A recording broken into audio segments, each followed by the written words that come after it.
Bapak Ibu tetap berdiri, kita mau sama-sama memperkatakan mega project karakter Kristus hari Rabu. Boleh ditampilkan. Mega project karakter Kristus Rabu. Sama-sama, mega project karakter Kristus Rabu. Murah hati, disiplin, penguasaan diri, kesalehan. Murah hati, disiplin, penguasaan diri, kesalehan. Beri kemuliaan untuk Tuhan. Silakan duduk Bapak Ibu. Saudara, mega project kalau kita baca setiap minggu saudara minimal, mungkin kita juga sering berkata, Pak, apakah perlu? Tapi saudara, kalau kita misalkan punya karyawan, entah itu di rumah, di kantor, kita punya anak, kita juga kepingin loh. Anak kita itu saudara dia disiplin, betul? Tapi saat Tuhan mendisiplinkan kita nggak mau. Kita saudara pasti mau punya orang-orang sekitar kita yang hidupnya baik, hidupnya saleh. Tapi kalau kita diingatkan untuk hidup saleh, kita kelihatannya kok bosen. Jadi menurut saya saudara, ini terkadang kita mau minta orang melakukan firman Tuhan, tetapi saudara kita sendiri tidak mau melakukannya. Padahal firman Tuhan mengatakan, apa yang ingin orang perbuat kepadamu, perbuatlah terlebih dahulu kepada mereka. Sehingga saudara yang harus kita lakukan adalah, jangan kita menuntut orang tapi kita juga dituntut. Jangan saudara minta orang berubah tapi kita nggak berubah. Jangan kita minta saudara orang di sekitar kita mengikuti kita tapi kita tidak mau belajar untuk juga rendah hati mengikuti apa yang mereka mau. Makanya saudara, kenapa suami istri, anak dengan orang tua kurang bisa cocok? Karena mereka saling menuntut. Tapi kalau mereka sama-sama dituntut oleh firman Tuhan, saya percaya kita akan beres saudara. Istri tidak memakai ayatnya suami untuk menghakimi suami. Suami tidak memakai ayatnya istri untuk menghakimi dia. Tapi sama-sama saudara kita pakai ayat masing-masing untuk kita praktekkan. Firman Tuhan gak pernah salah, penggunaannya yang salah. Istri ngomong sama suami, kasih aku seperti dirimu sendiri. Suami ngomong sama istri, tunduklah kepada suamimu. Jadi firman Tuhan itu dipakai untuk menghakimi, untuk menuntut. Tapi harusnya saudara, istri pakai firmannya istri, suami pakai firmannya suami. Sehingga selesai masalah. Tapi kita saudara, pakai firman Tuhan untuk menghakimi, untuk menuntut. Itu seringkali yang tidak menjadi klop. Dan Tuhan juga tadi mengatakan melalui mega project, murah hati. Apa itu murah hati? Betul kita bantu orang. Ringan tangan itu murah hati saudara. Tapi di dalam Lukas juga dikatakan orang yang murah hati adalah orang yang bisa mengampuni musuhnya. Itu ada di dalam Lukas 6, saudara boleh baca nantinya. Banyak orang saudara dia bisa murah hati dalam hal materi. Bagus, gak salah. Tapi kurang murah hati di dalam pengampunan. Sehingga saudara yang terjadi ketimpangan. Secara materi saudara oke, tetapi secara rohani kita kurang, mohon maaf. Tapi juga saudara ada orang yang mudah sekali ngampuni orang. Ya. Tapi di dalam hal murah hati dalam materi juga enggak, ya itu juga keliru saudara. Tetapi yang banyak terjadi adalah hati ini enggak bisa murah hati sama orang, ngampuni orang. Saudara mungkin ada tips begini. Kalau kita mau atau mudah untuk mengampuni orang, kita harus sadar dulu bahwa kita telah diampuni. Pak, kesalahan dia sama saya besar. Kita juga harus tahu bahwa kesalahan kita nggak sedikit. Semakin kita tahu saudara bahwa kita adalah orang berdosa, orang yang nggak layak, maka itu akan mudah memampukan kita untuk ngampuni orang. Kalau saudara ingat di dalam kisah Alkitab ya, cerita di mana seorang hakim mengampuni saudara atau seorang tuan mengampuni orang yang berhutang kepada dia. Hutangnya nggak dikit loh. 10.000 talenta. 1 talenta itu 6.000 dinar. 1 dinar itu saudara 1 hari kerja. Artinya kalau 10.000 dikali 6.000 itu berapa? 60 juta. Hari kita kerja. Sekarang UMR berapa? 100, 150, hampir 10 triliun. Kalau kita bagi saudara menjadi tahunan 365, itu saya coba hitung saudara kurang lebih 140.000 tahun. Makanya di dalam cerita itu bahwa anaknya dijual, anaknya bekerja, sampai kepada cucu-cucunya sekalipun tidak akan pernah mampu melunasi utang itu. Mungkin kita ngomong, Pak cuma 10 triliun. Bagi kita itu saudara uang besar. Tapi bagi Elon Musk itu uang kecil saudara. Sahamnya turun sekian persen, 10 triliun hilang. Naik 10 triliun dapat. Tapi saya mau ngomong itu bukan kerja bareng-bareng. Ya. Oke lah kalau kita ngomong Elon Musk punya 4 triliun, 10 triliun. Artinya dia bisa beli dong namanya keselamatan. Bisa beli dong pengampunan. Elon Musk kerja gak sendiri. Ini kalau bicara keselamatan pribadi. Makanya 140 tahun sekian saudara. Jadi ini bukan bicara corporate kalau bicara keselamatan. Bicara saudara ini pribadi lepas pribadi. Sehingga seorang Elon Musk pun tidak akan pernah bisa membeli keselamatannya. Makanya Tuhan itu gak pernah salah. Kita kalau mau hitung uang 10 triliun. Tapi kita harus sadar 10 triliun itu bukan dia sendiri kerja. Karena keselamatan itu bicara pribadi bukan bicara corporate. Kok bisa tahu Pak? Karena kalau kita kalikan tahun, jadikan tahun, itu 140 tahun, 140.000 tahun. Baru kita bisa selesaikan. Artinya keselamatan tidak pernah akan bisa kita bayar, kita beli. Tetapi begitu orang ini keluar, dia bertemu dengan orang yang berhutang kepadanya. Cuma 100 dinar. 100 hari kerja kurang lebih 3 bulan saudara. Artinya akan bisa dilunasi. Dia gak ampuni itu. Akhirnya Tuhan katakan kalau kamu tidak mengampuni dia, dosamu, kesalahanmu pun tidak akan diampuni. Artinya apa Bapak Ibu? Artinya kalau kita mau ngampuni seseorang, akan mudah kalau kita ingat bahwa dosa kita sudah diampuni. Kalau kita mau mengampuni kesalahan orang, kita juga harus sadar bahwa kita ini bukan orang yang saudara tidak pernah berbuat salah. Kalau kita sadar akan hal ini, maka saudara kita akan dengan rendah hati, akan mengampuni orang lain, dan kita juga belajar evaluasi. Apa kesalahan saya, apa kekurangan saya, apa kelalaian saya dengan masalah ini. Kita rasa saudara akan menjadi orang-orang Kristen yang beres di dalam soal pengampunan. Nah hari ini saudara saya akan mengangkat satu tema dari subtema kita. Tema kita di bulan Januari bicara tentang apa? Hidup berkemenangan dengan karakter Kristus. Itu tema Januari saudara. Saya membuat satu subtema yaitu bicara kemenangan sejati. Kalau kita bicara menang dengan karakter Kristus, adalah ini bicara tentang kemenangan yang sejati. Kenapa saudara kita katakan sejati? Karena bukan sekedar kita menang. Karena kalau kita bicara hanya menang, orang yang gak percaya Tuhan pun bisa menang. Tapi kemenangan sejati adalah kemenangan yang tidak mungkin menang, tapi kita menang. Kalau kita kuat menang dari yang lemah, itu normatif. Kalau kita banyak menang dari yang sedikit, itu normal.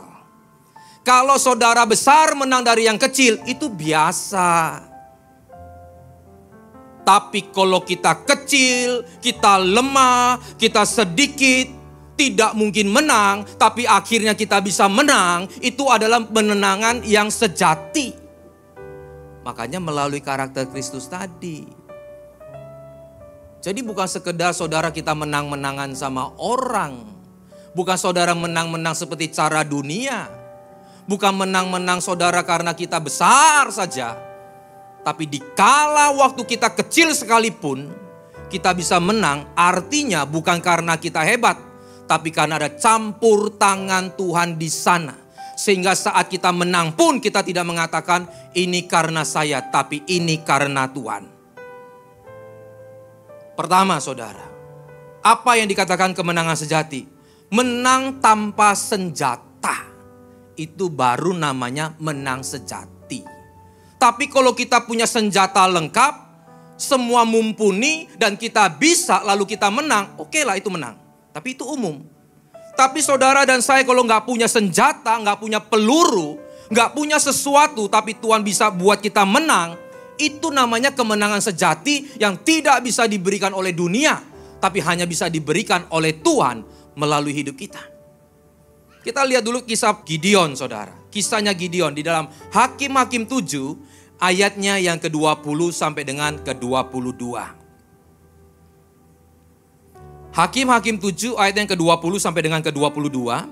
Demikianlah ketiga pasukan itu bersama-sama meniup sangkakala dan memecahkan buyung. Senjatanya itu buyung saudara. Perang harusnya tombak, pedang, perisai. Tapi ini pakai buyung, nggak pakai senjata. Dengan memegang obor, suluh di tangan kirinya dan sangkakala di tangan kanannya untuk ditiup. Serta berseru, pedang demi Tuhan, bukan pakai senjata dia, tapi pakai nama Tuhan dan demi Gideon pemimpinnya. Ayat 21, sementara itu tinggallah mereka berdiri masing-masing di tempatnya sekeliling perkemahan itu.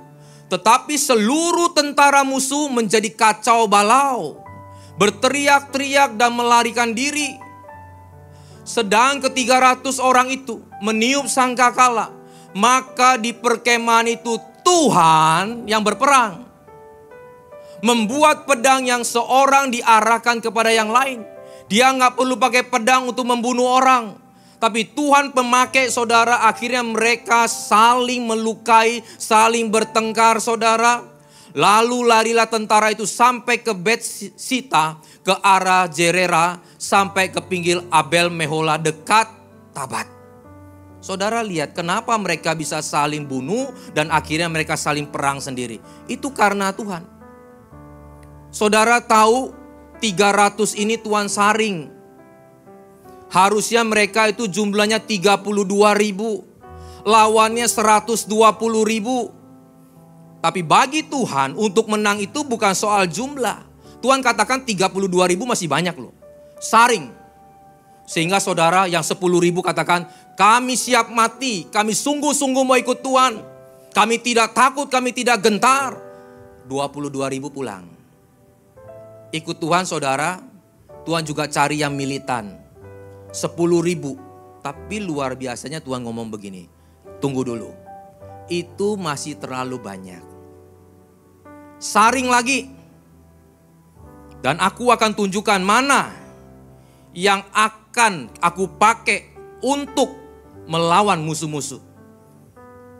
Akhirnya saudara tersaringlah 300. Dan 300 ini saudara kalau dibandingkan dengan 120.000 lawannya. Berapa satu orang? 1 lawan 400. Yang berperang ini rakyat biasa lawan tentara. One by one saja belum tentu menang. Apalagi tanpa senjata lawan yang punya senjata. Tambah gak menang. Apalagi 1 orang lawan 400 orang. Tambah gak mungkin menang saudara. Tetapi karena ada Tuhan di sana. Menang tanpa senjata itu bisa terjadi. Makanya hari ini saudara kalau kita mengalami satu masalah. Ada mungkin musuh di dalam hidup kita. Musuh bukan bicara orang. Musuh kita bukan bicara lagi darah dan daging saudara. Musuh itu bisa penyakit, persoalan apapun. Jangan pakai kekuatan kita. Pakai kekuatan Tuhan, katakan amin. Kalau orang katakan gak mungkin, bagi Tuhan tidak ada saudara, kamus tidak mungkin. Kamusnya Tuhan hanya kamu percaya gak? Kalau kamu percaya, kamu melangkah gak? Kalau kamu melangkah, melangkah bersama dengan Tuhan.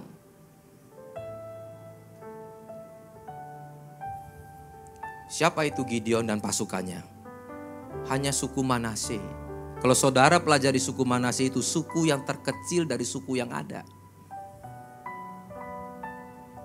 Kalau besar, kalau kuat, menang dari yang kecil itu biasa. Kecil menang dari yang besar, itu gak biasa. Itu luar biasa. Siapa itu Gideon? Gideon saudara, anak yang termuda dari keluarganya. Tapi Tuhan angkat dia menjadi hakim. Hakim pada zaman itu sama hakim zaman sekarang beda saudara. Hakim zaman sekarang hanya duduk, mungkin terima sesuatu. Hakim zaman itu saudara turun lapangan, ikut pimpin perang. Jadi saudara, di sini kita belajar seorang pemimpin itu juga bukan hanya duduk diam. Tapi dia harus turun berperang untuk menyatakan kedaulatan Tuhan, kehebatan Tuhan, dan keadilan Tuhan. Itu baru namanya hakim yang daripada Tuhan. Bukan orang besar tapi bisa Tuhan pakai menang. Dan Gideon ini saudara, yang penting tadi saya katakan harus menyertakan Tuhan. Gideon ini pun sempat dia ragu-ragu. Saya paling muda, suku saya paling kecil. Yang di belakang saya orang biasa semua, tapi lawannya orang Midian. Orang besar-besar, orang luar biasa, punya semuanya. Gak mungkin nih menang. Tuhan, kalau memang mau pakai saya, Tuhan kasih tanda. Saudara, apa yang dia minta tanda dari Tuhan? Tuhan, kalau memang Tuhan mau pakai saya, ada kulit binatang nih. Besok pagi setelah saya bangun, maka kulit ini basah, luarnya kering. Ini tanda-tanda yang gak gampang saudara. Saudara jangan minta sama tanda Tuhan kalau nanti saya mau dipakai Tuhan ada yang ketok pintu. Ya, nanti itu bisa siapa saja yang ketok saudara, ya. Minta tanda jangan saudara bilang nanti kalau nanti tanda Tuhan tak setel TV keluar ini. Kalau saya minta tanda dari Tuhan nanti begini. Tanda-tanda dari Tuhan itu gak gampang saudara. Tapi setelah dia bangun pagi Gideon betul dia lihat. Kulit binatangnya basah, dalamnya, luarnya kering. Dan Gideon saudara dia minta peneguhan lagi.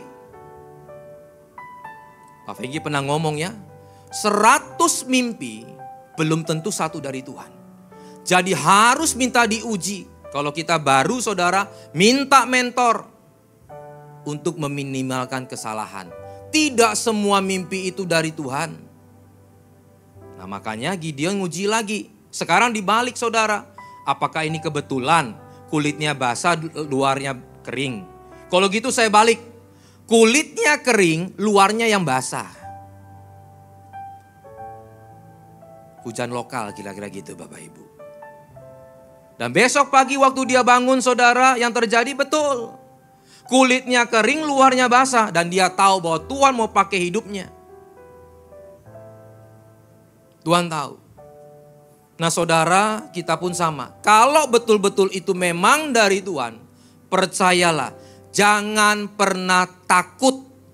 Karena Tuhan akan beserta kita. Tuhan akan menyertai kita. Enggak mungkin bagi manusia, orang sudah katakan enggak bisa. Tapi kalau Tuhan ada di sana, pasti kita akan menang. Asal ada Tuhan. Asal Tuhan kasih tanda. Berapa waktu yang lalu saudara di kota lain, berapa bulan lalu lah, saya lupa 3 atau 4 bulan. Di salah satu tempat gereja kita saudara ada yang mengalami sakit cukup kronis. Ya. 2 anak perempuan, ya. 1 berkeluarga sudah punya anak, 1 lagi baru berkeluarga belum punya anak. 2 ini punya penyakit, kena penyakit saudara cukup kronis. Ya stadium sekian lah. Saudara, waktu berdoa teman-teman hamba Tuhan berdoa. 1 dapat pernyataan Tuhan bahwa dia akan sembuh. Saya gak tahu saudara dia dapat mimpi itu. Tiba-tiba waktu kita lagi doakan dia saudara, berapa hari kemudian Tuhan kasih saya mimpi. Di mana ada di satu kolam, tapi seperti kolam Romawi ada pilar. Ya, pilar setengah, ini kolam. Tangan saya lagi ngangkat begini, ada 2 orang perempuan itu di sana. Ya 2 perempuan itu yang lagi kita doakan. Waktu didoakan saudara, waktu saya merem, begitu saya melek, yang satu hilang. Yang satu hilang, yang satu lagi airnya di sini. Jadi dia kepala begini, tapi dia nggak kelelap gitu ya, kelelep gitu, nggak tenggelam. Masih di atas tapi nafas, masih hidup tapi nafas. Saya bangun, saya ngomong sama Pak Fengki katakan doakan. Apa maksudnya? Baru saya tahu cerita dari dia. Ada salah satu hamba Tuhan ngomong bahwa kamu Tuhan ngomong sembuh. Artinya hilang itu ada dua kemungkinan toh. Satu dia ikut tenggelam, yang satu bertahan. Yang satu tenggelam, ya mohon maaf mati saudara. Tapi bisa kemungkinan kedua adalah dia hilang itu dia hidup. Yang satu bertahan hidup. Tapi karena ada peneguhan dari salah satu mimpi hamba Tuhan, saya tahu bahwa orang ini akan sembuh.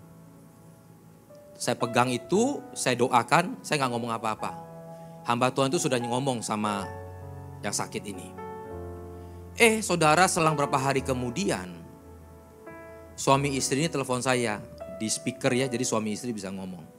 Memang saya kenal dia dari dia belum punya anak, belum dia Kristen, saya sudah kenal dia di gereja kita. Sampai dia dibaptis, akhirnya punya anak, sampai sekarang juga di gereja kita. Jadi saya kenal sudah cukup lama. Dia panggil saya, ya panggil nama sih, anggap aja panggil Pak lah gitu ya.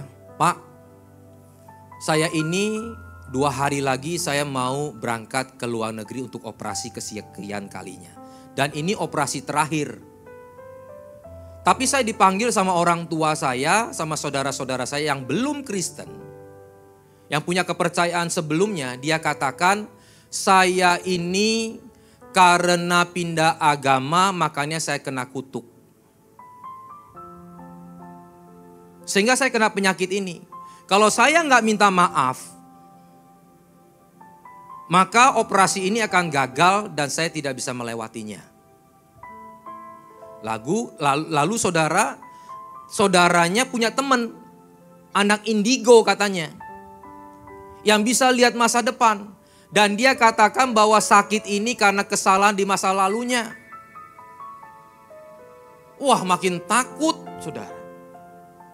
Sehingga mereka sepakat nanya juga kepada suhunya, saudara, dia katakan dia harus datang dulu ke tempat dulu dia dibaptis dengan caranya. Harus berlutut dan minta maaf dan bikin upacara. Semua orang menjadi saksi. Karena mereka sudah Kristen, saudara, mereka katakan tidak mau. Kalau kamu tidak mau dibikin upacara, berlutut aja di sana, cuman orang sendiri yang tahu. Tidak mau. Nego tuh saudara sama papa mamanya. Kalau kamu gak mau lagi, kamu dari luar saja di mobil, kamu minta maaf dari luar pagar. Suami istri ini mulai bimbang. Wah, kalau ini boleh dong. Barulah dia telepon kita. Pak, bagaimana pendapat Bapak? Karena saya sudah dapat peneguhan. Karena saya sudah dapat dari Tuhan, saudara. Makanya kita yakin, yang tadi saya ngomong, menang tanpa senjata. Kalau memang dari Tuhan kita harus yakin. Kita juga saudara bukan orang yang Kristen arogan. Kristen saudara yang, enggak itu setan. Enggak, saudara itu jauhkan dari pikiran itu. Kita saudara sama hamba Tuhan Pak Fengki ngajar kita punya karakter Kristus, harus menghargai orang dan lain sebagainya. Kita enggak gampang-gampang ngomong dikit-dikit setan saudara. Enggak. Saya katakan begini kepada orang itu. Kalau kamu diminta maaf kepada orang tua kamu, papa mama kamu, karena dulu pernah bawa kamu ke sana sebagai anak, kamu berlutut minta maaf sama orang tua kamu, mohon maaf sekarang saya punya keyakinan sendiri, silakan. Sama papa mama gak apa-apa, sama orang yang hidup, sama orang tua. Silakan lakukan, enggak pun kamu juga harus lakukan itu, gak ada masalah. Tapi kalau pergi ke sana, apalagi di luar, saya mau katakan dengan nama Tuhan, saya sebagai hamba Tuhan tidak mengizinkannya. Kenapa saudara? Bukan apanya yang salah. Saudara mau meja ini kalau kita sembah berkali-kali, benda mati pun akan ada isinya. Karena setan paling suka disembah, sembahlah aku maka seluruh dunia akan kuberikan. Jadi barang apapun kalau saudara kasih makanan, sesajen, saudara pakai hiau taruh di situ, disembah-sembah terus, setan yang masuk. Jadi bukan soal patungnya, bukan soal siapanya yang ada di sana. Pohon pun akan jadi ada isinya kalau kita terus berhalakan dia. Jadi mohon maaf, kalau kita minta ampun artinya kita minta ampun sama setan itu. Jadi jangan. Yuk kita doa sama-sama, yakin. Tapi saudara karenanya manusia, karena sudah dikatakan kamu kena kutuk, kamu gak sembuh, operasi kamu gak berhasil. Intimidasi setan tuh saudara. Orang seperti ini kita harus minta Tuhan hikmat bagaimana bicara supaya dia bisa menerima. Saya bilang begini, Pak, Bu. Kalau dia bilang dengan minta maaf, lalu menjamin bahwa bisa sembuh, ngomong sama dia. Bisa gak menjamin? Baik sama yang indigo itu, baik sama dengan yang satunya. Kalau memang dengan minta maaf, lalu bisa 100% sembuh, silakan. Tanya. Tapi mereka pun tidak mau atau tidak berani menjamin. Namanya juga ramalan, tidak ada yang pasti. Setan tahu masa lalu, masa depan diramal sama dia. Kita percaya kita jadi, akhirnya kita diikat sama dia. Berani gak jamin? Kalau berani jamin, silakan. Bukan saya menyorong dia kepada berhala, enggak. Tapi saya buka pikirannya. Gak jamin toh? Kalau gak jamin, kenapa tidak percaya kepada Tuhan yang kita sembah? Apakah Bapak berani menjamin? Saya sebagai hamba Tuhan gak berani. Tapi saya ada Tuhan yang sudah memberikan tanda dan visi. Tinggal kamu mau terima atau tidak. Itu visi melalui hamba Tuhan kepada engkau. Kalau mau saya doakan kita sama-sama. Dan percaya, saya bukan nantang. Tapi kalau bicara pekerjaan setan, saya sebagai hamba Tuhan harus mengerjakan pekerjaan Tuhan. Saya berdoa. Saudara, puji Tuhan. Dia pergi operasi. Dan setelah itu kemo beberapa kali lagi. Dan sampai hari ini sembuh total. Saya ngomong begini. Pak, Bu. Bapak Ibu kan sudah tahu di hamba Tuhan di dalam gereja Best toh. Bicara kesembuhan itu bukan akhir. Kita boleh bangga dengan kesembuhan. Tapi ingat, kita harus terus waspada dan jaga-jaga. Tuhan tunjukkan bahwa Tuhan sertai kita. Tapi kita tidak boleh hidup sembrono. Apa yang Tuhan sudah percayakan, sekarang kita sudah disembuhkan. Apa yang harus kita kerjakan buat Tuhan? Meskipun bukan kita pesimis loh. Saya ngomong saudara. Satu kali ketika Tuhan izinkan sakit lagi. Kamu bagaimana sama Tuhan? Jadi bukan karena sembuh saja kamu makin percaya sama Tuhan. Dikala waktu kita belum sembuh. Atau satu ketika kita sakit lagi. Mungkin sakit yang berbeda. Atau mungkin ada kejadian lain. Apa kamu tetap percaya? Tapi saya juga terlalu yakin pengalaman yang pertama ini akan membawa satu pengalaman kepada pengalaman yang lain. Dan engkau akan tumbuh menjadi dewasa rohani. Itu kekristenan saudara, mohon maaf. Kalau saja saudara itu sudah sembuh, mohon maaf nih. Hamba Tuhan yang minta diteguhkan gereja kita pasti besoknya akan panggil ke sini. Bersaksi. Di tengah-tengah dia bersaksi saudara dia akan ngomong hamba Tuhan ini diangkat. Nanti kalau sakit lagi ditutup-tutupi. Apakah itu hamba Tuhan? Hamba Tuhan mencuri kemuliaan. Saudara harus bisa melihat dengan jernih, dengan teliti dan jelas. Arahnya kemana orang itu kalau ngomong. Jadi saudara saya kalau lihat di medsos dimanapun. Kalau orang hanya bersaksi tentang kesembuhan seperti itu. Lalu tidak mengobarkan tentang pekerjaan Tuhan. Komitmen apa yang dia lakukan. Dan bayar harga sangkal diri, pikul salib. Ikut Tuhan harus seperti apa. Menurut saya ya hanya sampai di situ. Tidak ada kelanjutan. Tapi hidup kan bukan seperti itu. Hidup masih banyak yang harus kita kerjakan saudara. Dan waktu Tuhan izinkan Gideon itu dipilih saudara. Apa yang dia lakukan? Gideon 300 yang sudah dipilih itu. Maksudnya waktu mau dipilih itu. Kamu suruh mereka turun dari 10.000 ya. Untuk menyaring yang 300 ini saudara. Apa Hakim-Hakim 7 ayat 5 sampai dengan ke-7. Lalu Gideon menyuruh rakyat itu turun minum. Saudara perhatikan baik, ini penting saudara. Ada hubungannya dengan berkemenangan dengan karakter Kristus. Yang saya mau sampaikan ini, kemenangan sejati. Menyuruh rakyat itu turun minum air dan berfirmanlah Tuhan kepadanya, barang siapa yang menghirup air dengan lidahnya seperti anjing menjilat, haruslah kamu kumpulkan tersendiri. Di kiri saya ya. Demikian juga yang berlutut. Model minumnya nggak ngomong, ada yang kepalanya masuk, ada yang macam-macam saudara ya. Yang ini dia hirup pakai lidah minum. Ayat yang ke-6. Jumlah orang yang menghirup dengan tangannya diperjelas. Artinya tadi dengan lidah, artinya begini. Jumlahnya ada 300 orang, tetapi yang lain rakyat itu semuanya berlutut.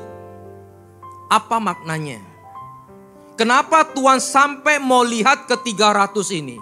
Cara minumnya. Boleh saya mengatakan way of life-nya. Jalan hidupnya. Orang gak tahu, mungkin dia berani 10.000 katakan saya siap mati untuk Tuhan. Tapi Tuhan belum lihat dalamnya. Sehingga saudara, Tuhan secara gak langsung dia mau melihat etikanya, mentalnya, karakternya.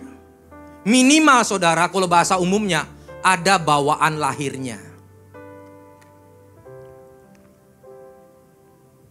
Belum disaring secara ininya. Tapi dia mau lihat dulu bawaan lahirnya bagaimana nih. Saudara tahu yang dipilih yang pakai tangan yang dihirup. Berkemenangan dengan karakter Kristus. Makanya hari ini sekali lagi saya ingatkan.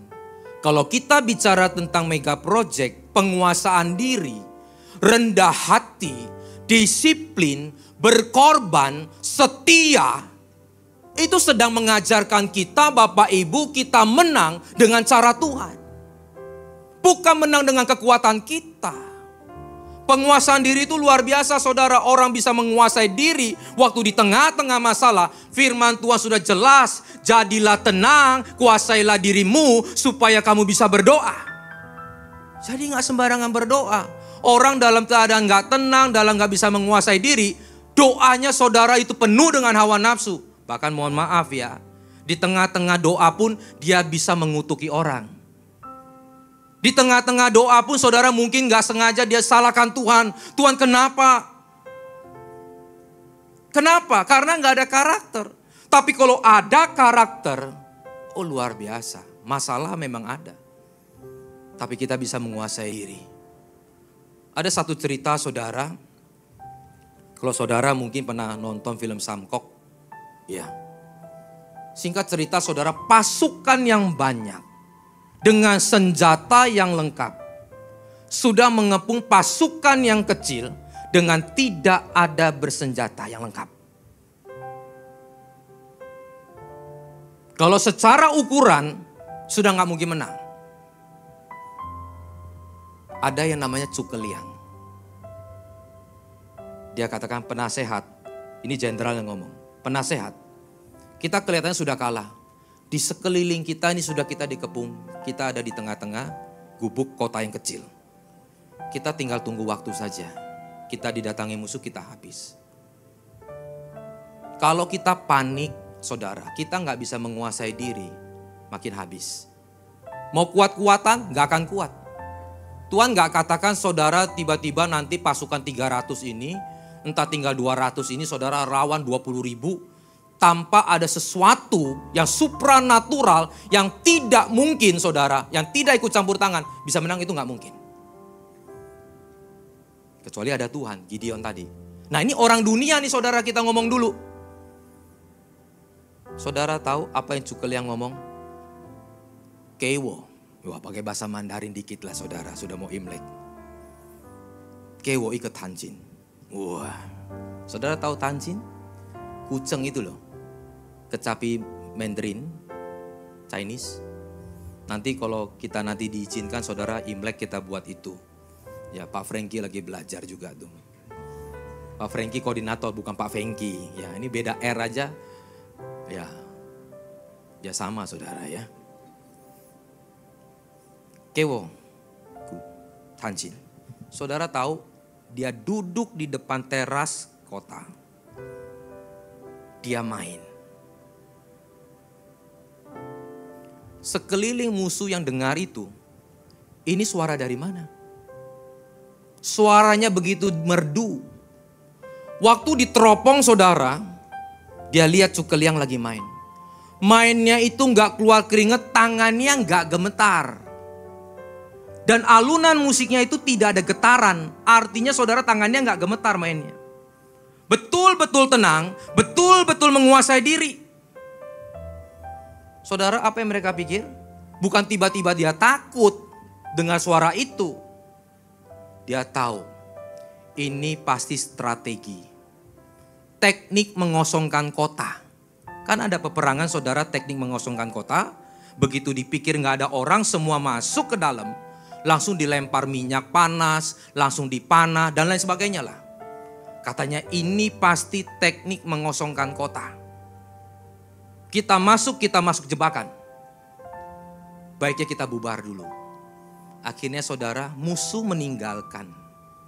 Apa makna dari cerita ini? Penguasaan diri dan ketenangan itu bisa mengalahkan musuh. Makanya kemenangan yang sejati itu dengan karakter Kristus itu bukan hanya slogan saudara yang dibuat. Hari ini saudara, kalau kita terus diajarkan bagaimana punya karakter Kristus, bagaimana saudara dan saya mengandalkan Tuhan, itulah kemenangan sejati. Kemenangan yang tidak mungkin saudara bisa diberikan oleh dunia, yang hanya kita bisa jalani bersama dengan Tuhan. Banggalah saudara mempunyai karakter Kristus, karena itu kita sedang melibatkan Tuhan dengan rendah hati, dengan kita setia, dengan penguasaan diri dan lain sebagainya. Mari kita bangkit berdiri, kita mau akhiri firman Allah.